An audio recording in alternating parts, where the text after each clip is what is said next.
Friends, myself Dr. Sachin Goswami welcome you on my YouTube channel Dr. Sachin Goswami's English classes। जैसा कि आप जानते ही हैं कि आपकी यूपी बोर्ड इंग्लिश की 12th की पूरी तैयारी मैं आपको अपने इस चैनल पर करा रहा हूं, जिसमें मैंने स्टार्ट किया है आपकी पोइट्री से। और पोइट्री में मैं आपको पीछे की जो प्रीवियस पोएम्स हैं वो सभी कवर करा चुका हूं। और आज हम डिस्कस करेंगे stopping my boots on a snowy evening by Robert Frost, who is a famous American writer.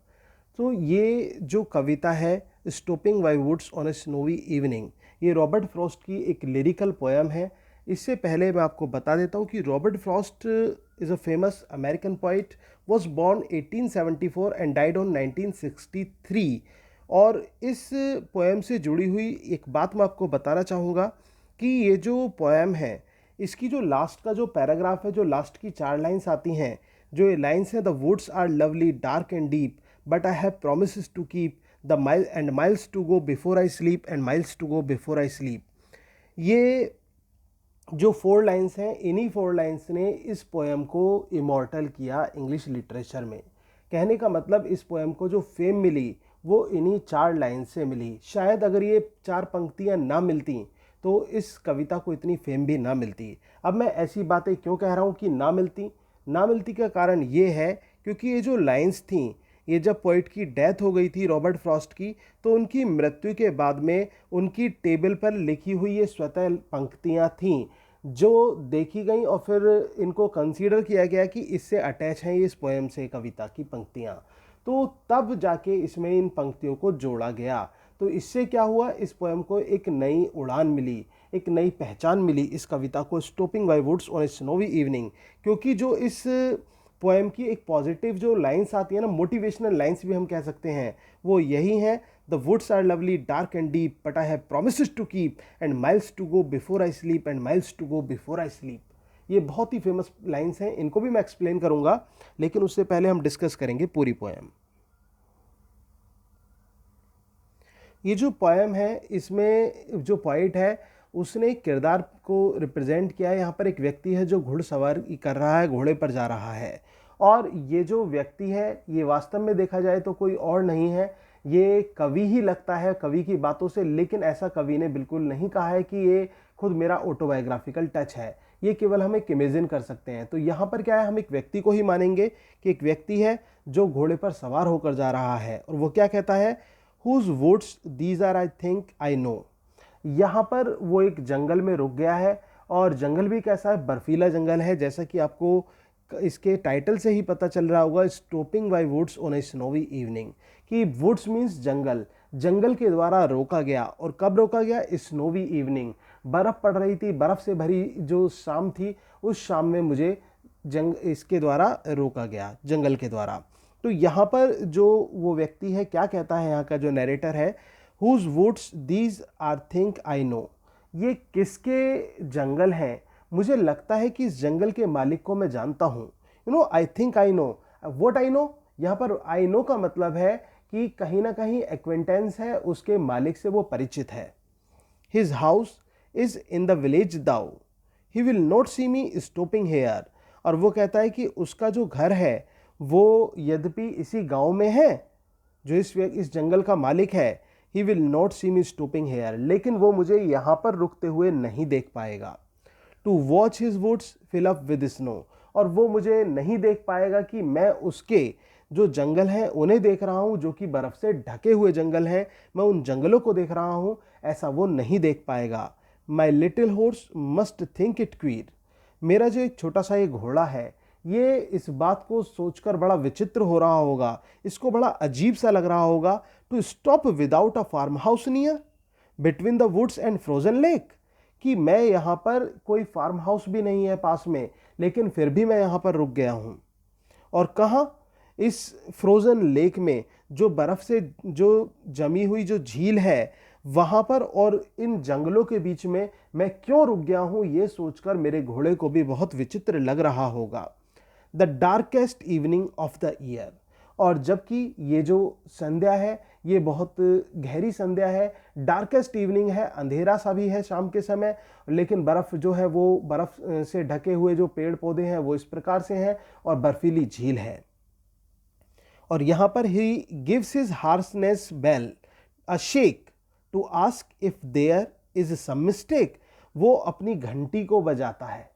यहाँ पर जो घोड़ा है वो अपनी घंटी को बजाता है, जो एक पट्टी सी होती है मुंह पर लगी हुई घोड़े के, तो उस बेल्ट के माध्यम से वो अपनी घंटी को बजाता है।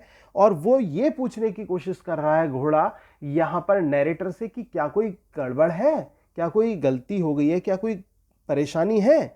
The only other sound the sweep of easy wind and a downy flake. इसके अलावा जो वहां पर आवाज है वो आवाज आ रही है हवा की, घूमती हुई हवा की आवाज आ रही है। इसके अलावा जो बर्फ है, जो गिरता हुआ बर्फ है, उसकी आवाज वहां पर आ रही है। और फिर जैसा कि मैंने आपको बताया था, फिर लास्ट की 4 लाइंस आती हैं जो कवि की मृत्यु के पश्चात उसकी टेबल पर हैंड रिटन लिखी हुई मिली थी। तो ये लाइंस इस कविता को इमॉर्टल बनाती हैं और ये पॉइंट आप अपने एक्सप्लेनेशन के नोट्स में भी जरूर लिख कर आएं। सबसे पहले तो आप ये जरूर लिख कर आएं कि रॉबर्ट फ्रॉस्ट एक अमेरिकन पोइट है। दूसरा, ये एक लिरिकल पोएम है। तीसरा पॉइंट आप ये लिख कर आए कि इस पोएम्स की जो लास्ट की 4 लाइंस हैं वो पॉजिटिव एटीट्यूड की हैं, वो फुल ऑफ मोटिवेशनल है। और उससे भी बड़ी बात कि ये जो लाइंस हैं ये कवि की मृत्यु के बाद उसके टेबल टॉप पर रखी हुई मिली थी। तो ये लाइन, ये बात आपको अपने एक्सप्लेनेशन के नोट में लिखनी है, क्योंकि नोट में कुछ डिफरेंट लिखा कीजिए। ये नहीं कि आपने जो उसमें पैराग्राफ में दी हुई लाइंस हैं उसको अपने शब्दों में लिख दिया, नहीं, उसमें लिखी क्रिटिकली। जो नोट होते हैं ना उसका मतलब होता है क्रिटिकली एनालाइज करें आप उसको। तो अगर जो आप 12th से ही आदत डाल लेंगे तो वो अच्छा रहेगा आपके लिए। तो यहां पर वो क्या कहता है, the woods are lovely dark and deep.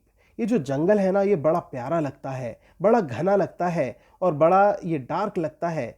तो ये जो वुड्स हैं बड़े आकर्षित हैं, बहुत डार्क हैं और डीप हैं, बड़े घने और प्यारे जंगल हैं। But I have promises to keep and miles to go before I sleep and miles to go before I sleep. लेकिन मैंने जो है एक चीज़ों में मेंटेन बनाए रखा है। तो यहाँ पर जो है ना promises to keep, keep stands for keep for maintain, keep maintaining. What keep maintaining? कि मैं प्रकृति का भी आनंद लेता रहूं और अपने कार्यों को भी करता रहूं। दोनों चीज़ों में एक समावेश मैंने कर रखा है, एक इंक्लूजन है इन दोनों चीज़ों का।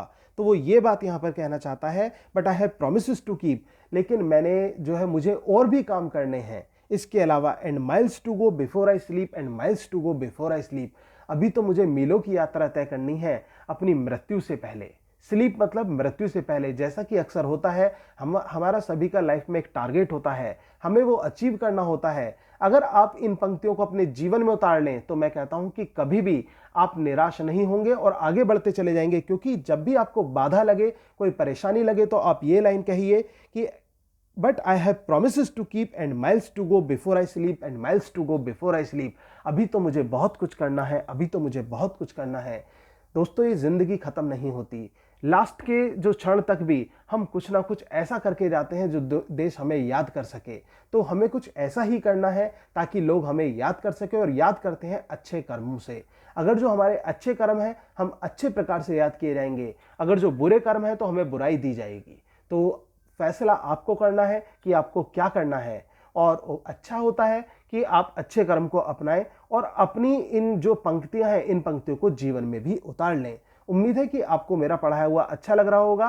दोस्तों, एक चीज और मैं क्लियर कर देना चाहता हूं कि इस प्लेलिस्ट, मैंने एक प्लेलिस्ट बनाई हुई है यूपी बोर्ड क्लास 12th के नाम से। उस प्लेलिस्ट पर आप जाइए, वहां पर आपको सारी वीडियोस मिल जाएंगी 12th क्लास की, जो मैं तैयार करता जा रहा हूं, और आप वहां से स्टडी कर सकते हैं। और बीइंग प्रोफेसर मेरा ये फर्ज बनता है कि आपको सटीक चीजें बताई जाएं और एक्यूरेट चीजें बताई जाएं, और इसके साथ साथ क्रिटिकल नोट के लिए कुछ ऐसे पॉइंट्स बताए जाएं जिससे आपके परीक्षा में बहुत अच्छे नंबर आ सकें। आई थिंक कि आपको ये वीडियो पसंद आई होगी। अगर वीडियो अच्छी लगी तो प्लीज इसे लाइक, शेयर और कमेंट जरूर करना। Thank you very much. Yours doctor Sachin Goswami.